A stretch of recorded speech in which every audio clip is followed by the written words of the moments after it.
इस श्राद्ध काल में आप ब्राह्मणों को दूध की खीर बना करके उन्हें जिमाते हैं तो यह खीर 1 वर्ष तक पूर्वजों को संतुष्ट करती है, पुरखों को संतुष्ट करती है। श्राद्ध पूरा ही तब होता है जब उसमें चकाचक तस्मई चले, खीर चले। इस बात को मैं फिर और निवेदन करूंगा। तथा गव्यः समायुक्तम पायसम मधुसर्पशा, गैया के दूध की खीर बनाकर ब्राह्मणों को आप जमाते हैं तो इससे पुरखे 1 वर्ष के लिए तृप्त रहते हैं। इसमें बिल्कुल भी कोई संशय वाली बात नहीं है। आइए तो मैं कुछ बातें, एक विशेष बातें आज के इस प्रवचन में मैं आपसे निवेदन कर रहा हूं, जिसको सुन करके आपको बहुत बढ़िया लगेगा। मैं कह रहा हूं आपको, पितरः पर्व कालेषु तिथि कालेषु देवता सर्वे पुरुषमायांति निपानमेव धेनवा। जिस प्रकार से प्यासी गाय पानी के पास में जाती है जल पीने के लिए, उसी प्रकार से पुरखे पितर लोग श्राद्ध के समय में अपने कुनबे की तरफ चल करके आते हैं। जब उनके घर में श्राद्ध होता नहीं है तो बेचारे भूखे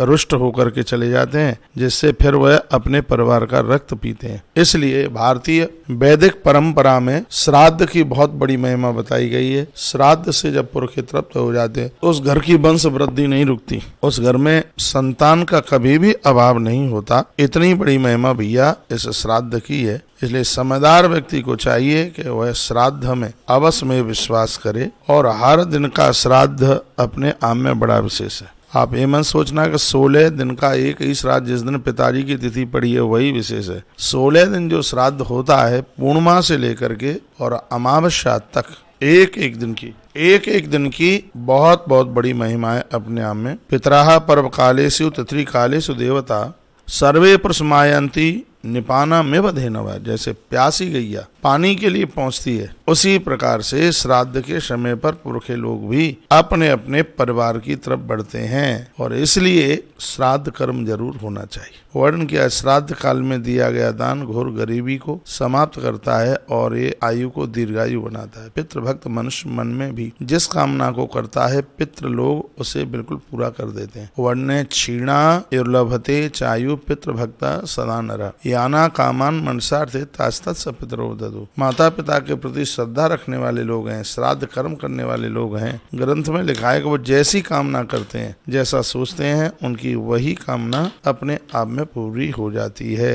ये महिमा है श्राद्ध करने की। तो आपको यदि कोई दिक्कत नहीं है, कोई परेशानी नहीं है तो आप श्राद्ध जरूर कीजिए। नियम तो यह भी बताया गया है कि यदि 16 ब्राह्मण पर डे एक ब्राह्मण रोज घर बुला करके और आप उसको भोजन करा देते हैं, दान दक्षिणा दे देते हैं, तो इससे यम्यम चिंतते कामम, तुम जैसा चिंतन करेंगे, तुम जैसा सोचोगे वैसा पूरा हो जाएगा। देवता भी पितरों को वंदन करते हैं, प्रणाम करते हैं। और आनंद की बात यह है देवता लोग भी श्राद्ध कर्म करते हैं। हमारी भारतीय परंपरा में श्राद्ध का बहुत बड़ा महात्म्य है, श्राद्ध की बहुत बड़ी महिमा है। मैं तो आपको निवेदन करना चाहूंगा, भले ही आपको कोई तिथि याद है कि नहीं याद है, ईश्वर ने आपको दिया है, कृपा करिए तो एक ब्राह्मण को रोज बुलाइए और नित्य उसे भोजन करा करके उसको दक्षिणा दीजिए, उसके चरण धोइए, घर में जल का छिड़काव कीजिए और यही चीजें हमें और आपको आनंद से भर देंगी। कमाल हो जाएगा।